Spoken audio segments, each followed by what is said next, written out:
Ladies and gentlemen, welcome to the grand finale of the Korea Bridge webcast of the KOTESOL 2003 conference. We saved the best for last. And last interview is always most exciting. Sound effects. Yeah.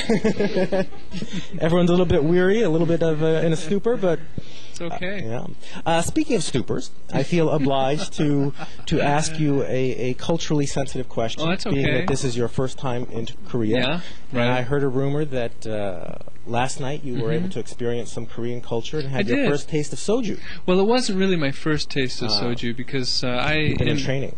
I've been in training, yeah, at various Korean barbecue restaurants in Los Angeles, and I acquired a taste for it. I think the first time I tasted soju, I didn't like it. I was expecting like hot sake, and I got this cold liquid, and I didn't like it. And then one summer day, I acquired a taste for this cold liquid, and I liked it a lot. But it's a little bit dangerous for jet lag. Yeah, yeah.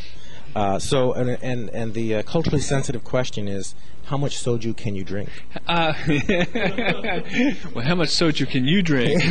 Well, it's the measure of a man or a woman in Korea. Well, it comes right after how old are you? Bring on the bottles. Let's make this interview worthwhile. Dave's ESO Cafe versus Busan Web in a drinking contest. Webcast that live. would be a webcast worth watching. Yeah. Well, no. Well, let's just say one bottle will make me a bit at a time. Yeah, one bottle at a time. And if I drink the second bottle, you're gonna have to carry me to my hotel room. Well, now this being your first time in Korea, I certainly know that you have had a lot of contact with people in Korea. Was it what you expected? Were there any surprises? Well, I think there's always surprises. I think part of the problem was I read too much of the information on my own forums from some disgruntled teachers that gave me the impression that Korea was a terrible place. And so I probably had that kind of stereotype. I didn't believe that, because of course I knew I had taught a lot of Korean students, and I live in Los Angeles, which has one of the largest Korean populations outside of Korea. So I didn't quite expect it would be that bad, but I didn't expect it would be this good. And in fact, I like it so much that I think over the last few days I said that if I wasn't so rooted in Los Angeles, I wouldn't mind spending a year or two teaching here. So I like it a lot. Speaking of rootedness and traveling overseas, if we can go back in time a bit to life before ESL Cafe. With pleasure. And do a and do a quick chronology. Now, we know that as a young 20-something, you were wandering the world, backpacker guy from Southern California, right? Right. What happened in your path? How did you wind up teaching English? Well, how did it begin? It started off where, like a lot of teachers here in different countries, I wanted to take a year or two off from going to grad school. So I had a degree in psychology, and I was determined to be a clinical psychologist. But then again, at 21, what exactly do you know about life? And I wasn't in any rush to continue on to grad school. So I ended up in Japan in the 1980s, and at that time, it was really for the experience. I said to some of the other teachers here that I met, who had worked in Japan, that at that time the exchange rate was something like 260 yen to the dollar. So I made more money in Los Angeles than I did going over to Japan to teach. But I was just dying for the experience. I thought, wow, teaching, that sounds cool. I think I can do that. And there was a book called Jobs in Japan, and I don't know if it's still in print, probably not. And I picked that up, and I was just intrigued, and I had to go there. And so I flew over there and hit the pavement, like I'm sure a lot of teachers do here. Got the classified ads out on Monday, and got my first teaching job, and I was just hooked. And 1 year turned into 9 years. Okay, so 9 years in Japan. 5 years in Japan. 5 years Japan. Yeah, 4 years in Thailand. 4 years in Thailand. Right. Now, while in Thailand, you made a very significant acquaintance, I believe, that you wound up marrying. I did. Hopefully my wife isn't watching this. Well, but if she's not watching this, maybe we can watch your wife. This is, if you can look on the screen, this is Dave's cool new photo gallery. Oh, this is good. He has, besides being, web guy extraordinaire, he is quite a photographer. Yeah. And these are all pictures of his lovely wife. Thank you. Yeah. What? And her name is Dao? Her name is Dao, which means star in Thai. And she is amazingly photogenic, so I have a wonderful model. And just, I can't take a bad picture of her. Okay. Sorry. That's much better.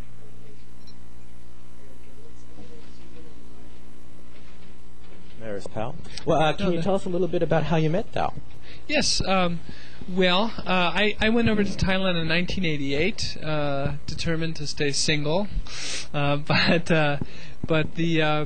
I met her through a friend of mine who was a Thai friend, is a Thai friend, living in Chiang Mai, and he had a party and we were introduced, and from that day on, we started dating, and 1 year later we married. I came to Thailand in August of 1988, and we married. We had a traditional Thai wedding in September of 1989. Okay, so married in 89. Yep.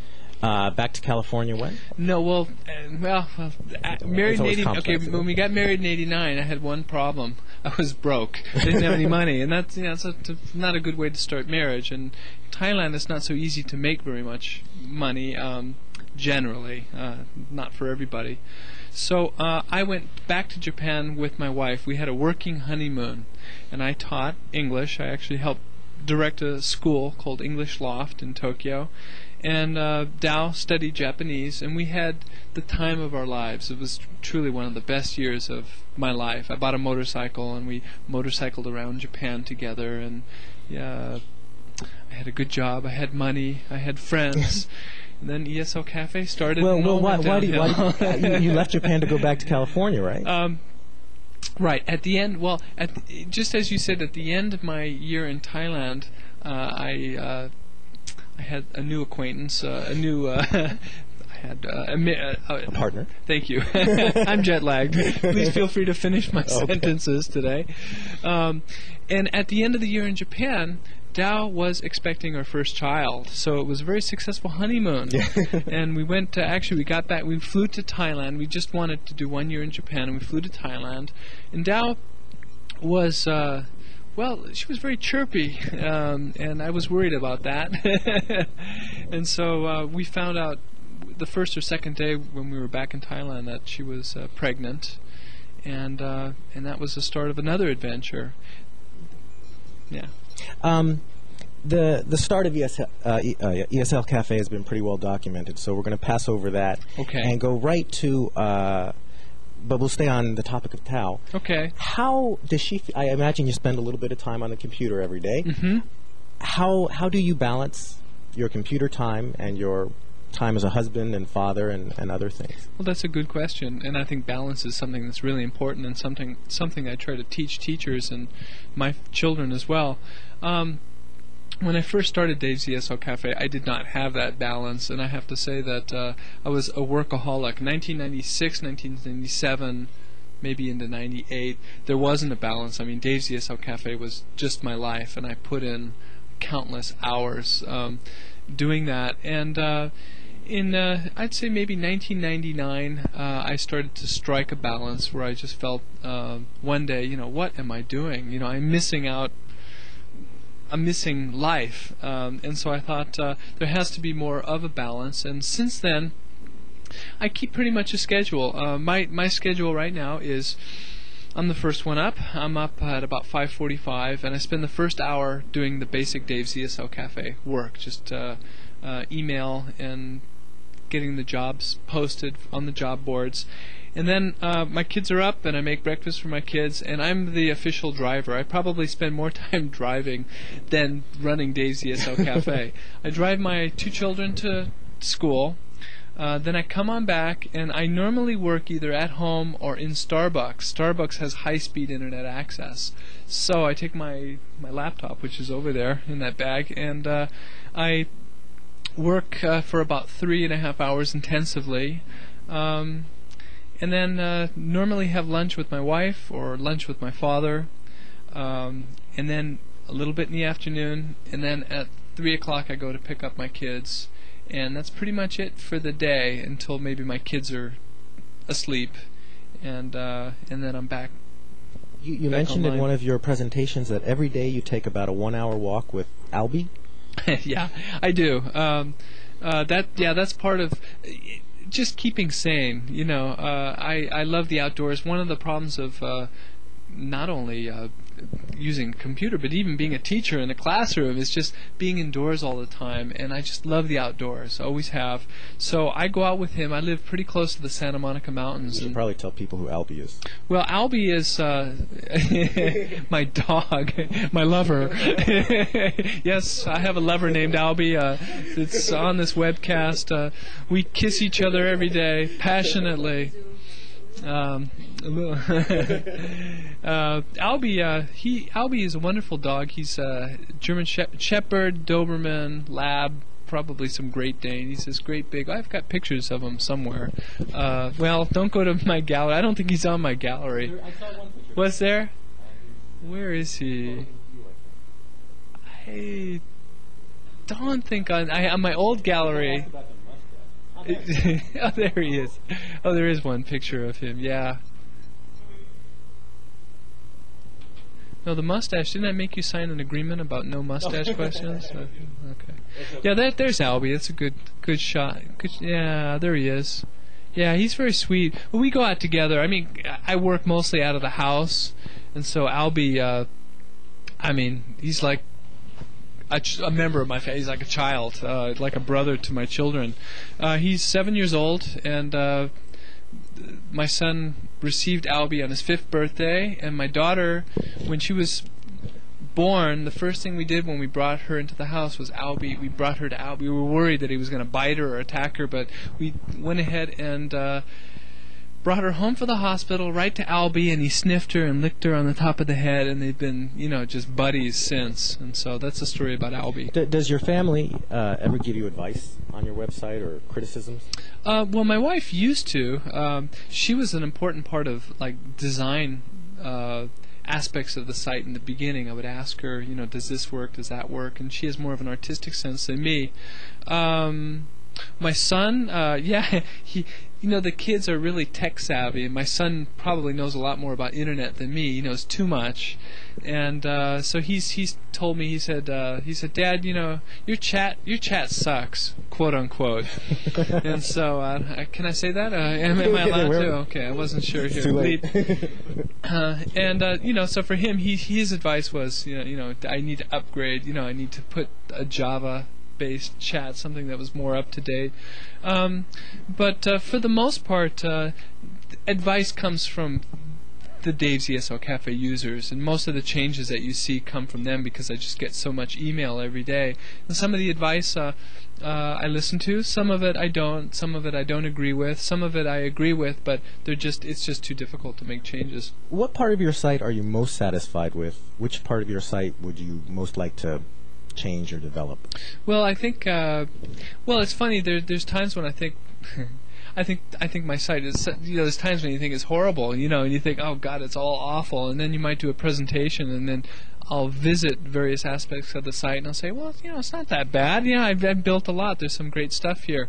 I have personal favorites on the site. If I had to say my favorite, so much. You can have more than one. Yeah, well, I'll give you a group of favorites that I just really love. The Idea Cookbook is wonderful. It could be better organized, but as far as a database of ideas for a teacher that just needs great ideas, and to keep the teaching fresh, I love that section, and I used it a lot when I was in teaching. Dennis Oliver, a good friend of mine, created the Hint of the Day section, which is not just a hint of the day, but an incredible database of hundreds of hints that took a lot of work, and it's just great material, and I learned from it. And I love reading the hints. But probably the job sections are my favorite. Earn the income? Yeah, the one. Well, not just that. Of course, they earn the income. It was my favorite before I made money out of it. But it's just the idea that I never know what I'm going to get. Every day I never know what I'm going to get, and there's times when it's just exciting. There's some jobs. There are a few jobs that I've actually, like my heart actually missed a beat, and I thought, should I post this or should I take this for myself? Wait a minute, I can't do that. I'm stuck here in L.A. Well, and that is an aspect of this whole thing, is that you Right. haven't been a classroom teacher since '99. That's right. How is your job satisfaction these days? Do you miss the teaching? Very much, yeah. There's one of the problems, and we talked about balance, was there's only so many things that you can do in a single day, and I do miss teaching, but I have to say I have absolutely no regrets. My mother was at the end of her life, and she passed away in August, and I was able to spend time. My father, at 99, he had a heart attack and a quadruple bypass surgery, and I was able to spend time with him, and since then have breakfast with him 3 times a week. We have our breakfast days, and certainly to have been there for my kids and my son, who has had some problems with school and so on. So even though I miss teaching, I have no regrets. I mean, I know that life passes so quickly, and you really have to make family and friends a priority. With that said, I do hope to get back into teaching again. I do feel that teaching is something that I can do throughout my life. I mean, I could see myself my dad's age, or certainly in my 70s, in teaching ESL or EFL, but I could not. I don't think I can run Dave's ESL Cafe in my 70s. What do you see happening with ESL Cafe over the foreseeable future? Do you see yourself managing it indefinitely, or? I do. For the time being, this is what I love. There's times that I will complain. I mean, there's times when it gets too much for me, as you probably know. What about when you want to take a vacation? Well, I don't know if I should get up and get my laptop out of there, but essentially, wherever I go, I take my my laptop, and I have to do very strict arrangements beforehand, making sure that I am able to get internet access, get my laptop hooked up to the internet before I go anywhere. Luckily, these days it gets easier and easier, but the truth is there's not any real vacation. I mean, I do have to put ESL Cafe work every single day. I was asked this question recently. When was the last time you have been offline, have not checked your email for more than a week, for a week or more? For me, try a day or more. Yeah, a week. I can't be offline more. Even the plane trip is a struggle. When I got here in Korea, I left at midnight, 12:30 Los Angeles time, 12:30 in the morning. I was online around 8:30 p.m. Okay, then I took the 13-hour flight to Korea, and when I got to my hotel room, already two people that had placed ads were angry. Where's my? Why wasn't my ad posted? And I thought, I can't even take a half a day trip without people kind of pressuring me to get on with the site. So no, but I'm not complaining. I have to say I love it. I think that it's just like I love my morning cup of coffee and my goodnight kiss to my wife. I think it would be very empty if I didn't have Dave's ESL Cafe to work on every day. You had mentioned in one of your, I think the Q&A session, that you always have an ever-growing to-do list and right. Other things, and I certainly relate to that. On my to-do list, there's a lot of just the maintenance things, the things you got to take care of, but then there's sort of the long-term, it may take me a while to get there, but that's something that's going to get done, it's important. What is on your, I really want to get this done eventually, to-do list? The kind of the evolution of the site, or are there other sites coming from Dave? Well, it sounds like I should give you my to-do list. It's all right. It's I like this guy. Well, right now, really, just keeping the site up and running. I think over the last year or two I've been dealing with so many technical issues, just like server problems and email problems and scripts breaking down. But right now, on the top of my to-do list is not so much to create other sections of Dave's ESL Cafe. I mean, I think, like some of the things that were on my to-do list, I've taken them off because other people have done them and they're doing them better. One thing that was to add like audio and video, and Randall Davis added Randall's Cyber Listening Lab, and we've become good, friends and colleagues. And I just think he's done amazing amazing work. And I thought to myself, well, I don't need to reinvent the wheel. He's done it. He's found his area of expertise. So I've taken that off. So I've realized now that I just can't do everything, and I'm very happy right now to just do what I'm doing, but try to improve upon the sections that I've got. An example would be like I mentioned the idea cookbook or my job information journal. Well, these were software programs that they're not the best. They're very basic programs that could be much better, and so now I'm talking with software writers to help me design new software to improve those sections of my site. So on my to-do list right now, it's really just to go through my site and try to improve what I already have, whether that means upgrading the HTML or the software or just trying to make that better. Later, if there's time, I might add other sections to Dave's ESL Cafe, but the truth is there's so much room for improvement that I don't see that happening for a long time. I did a quick check before we went on air, and about 51% of your job ads come from Korea. Yeah. And almost 66% of all the discussion postings come from Korea. Now Wow. there are a lot of know. there are a lot of teachers in Korea, but there's a lot of teachers in Japan and China and Taiwan.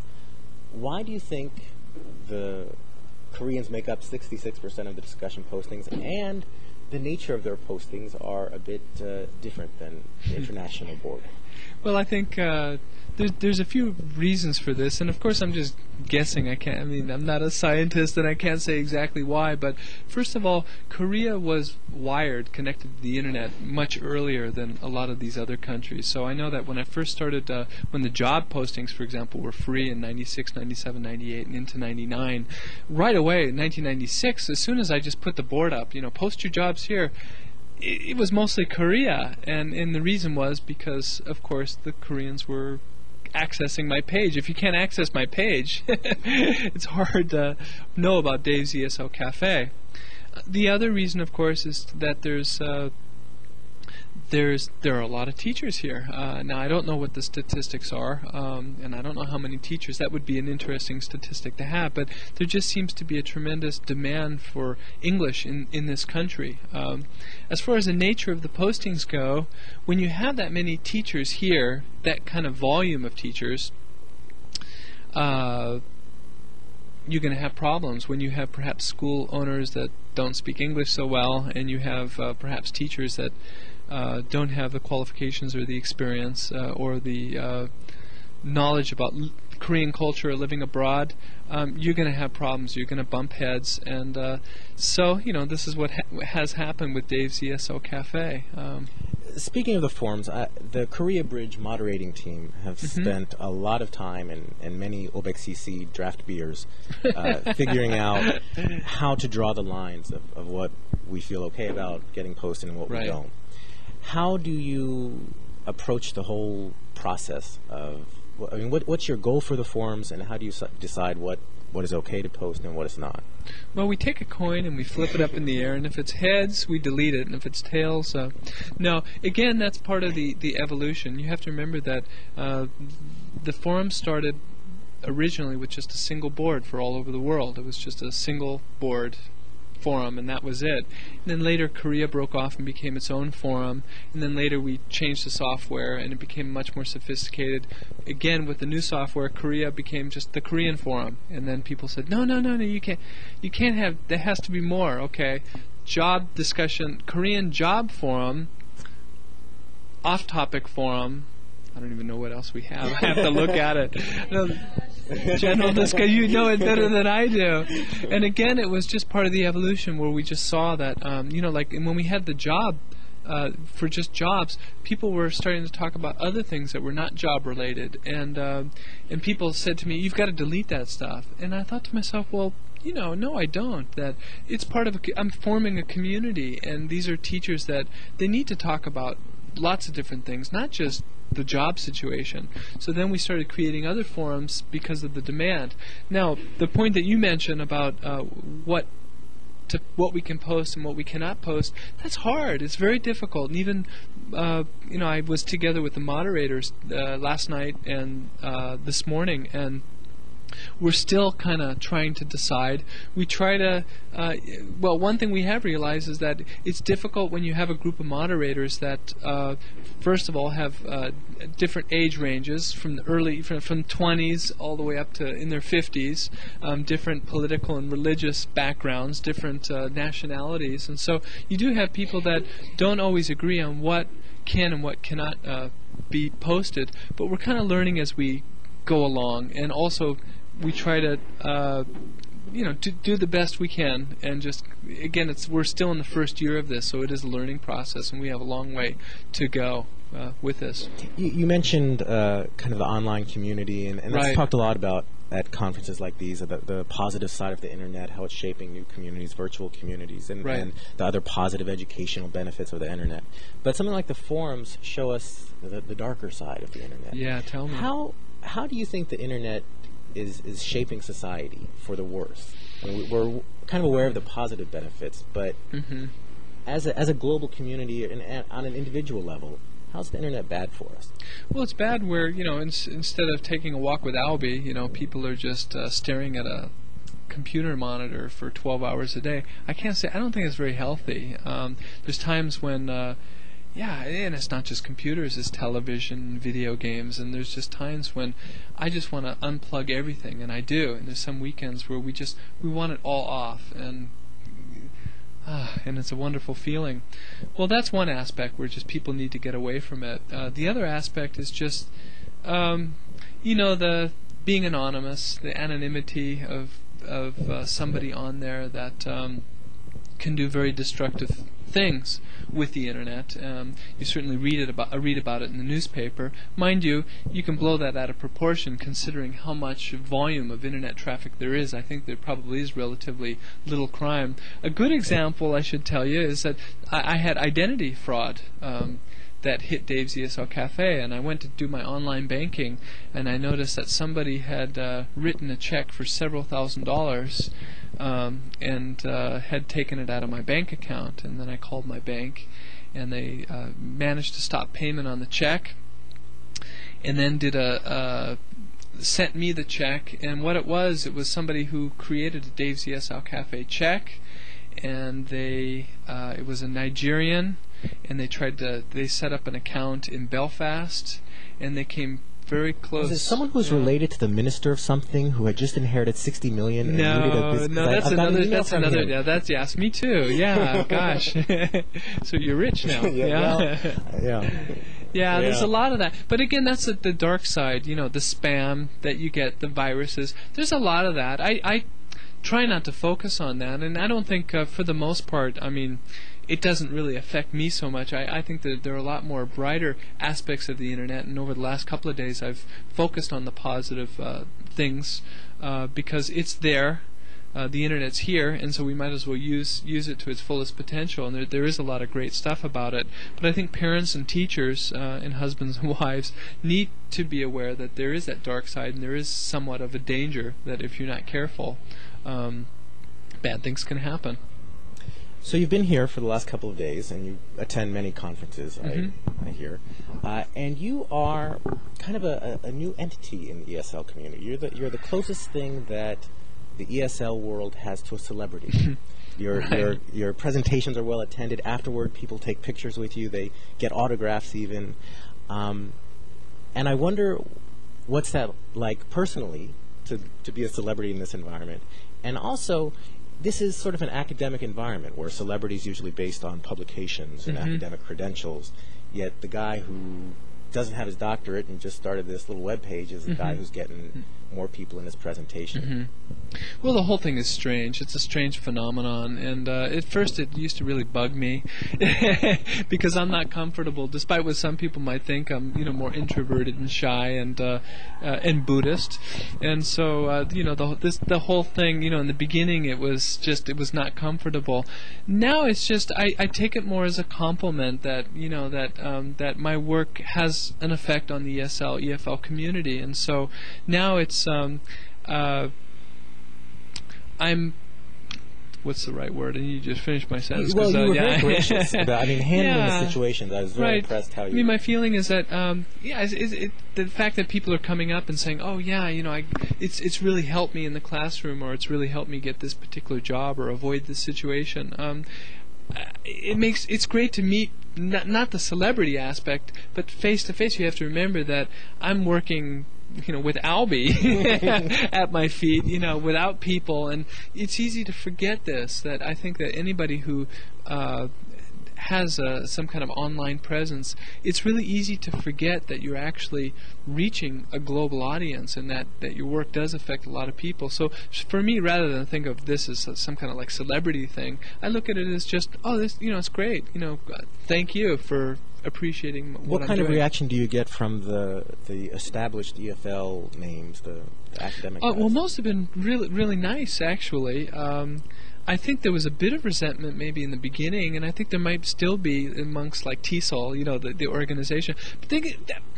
But it doesn't matter, does it? They still advertise, don't they? They advertise, but the truth is that I have to give I give the same advice. My son built a science project, and the kids laughed at it, and I said to him, you know what? I went to one presentation where people laughed at KOTESOL Cafe. It was in Arizona, and they thought, oh, the design was like really primitive, and I thought, well, I don't care, I have the last laugh. I said, as long as inside that you really feel that you're doing a good job and you're putting as much as you can into it, that's all what counts. But with that said, the people that I have met, and I've met some, even here, David Noonan, and I was at a conference and I met Stephen Krashen, and I got an email from Vivian Cook, and I mentioned him in a presentation, and I haven't received email from Chomsky, although that would be nice.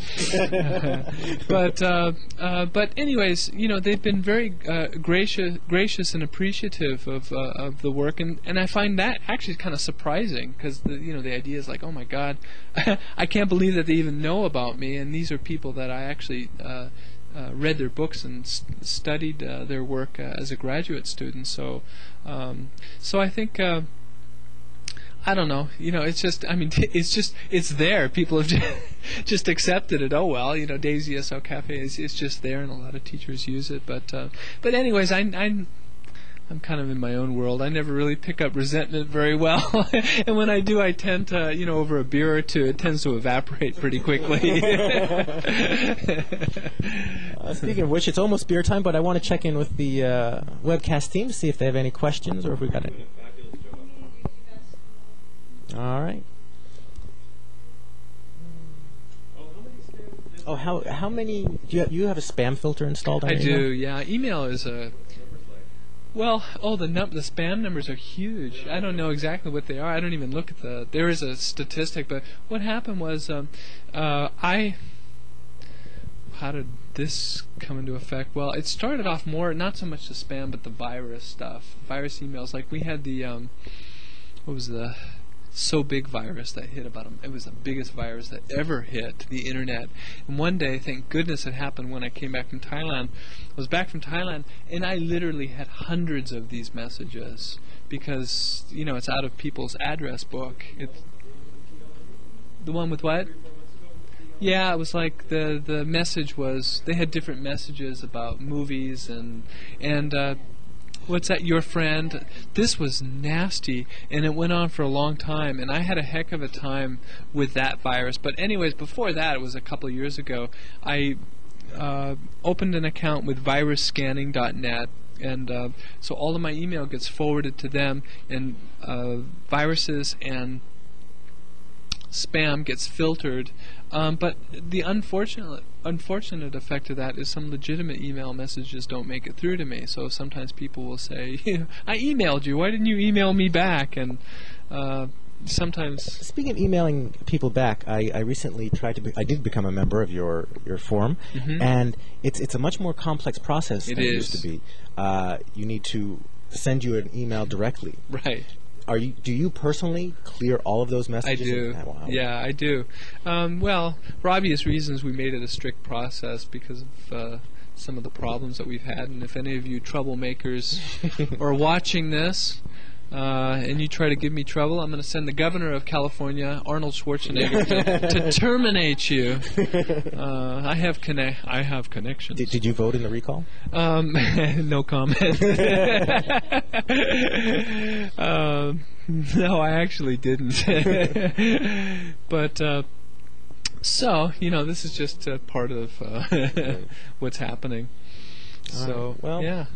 Well, Dave, on behalf of the Korea Bridge webcasting team, and I think the ESL community at large out there, thank you very much for taking all the time to do so many good things. My pleasure. I'm happy to do that. And now that we're off the air, where's the beer? Let's go. Looking for it here.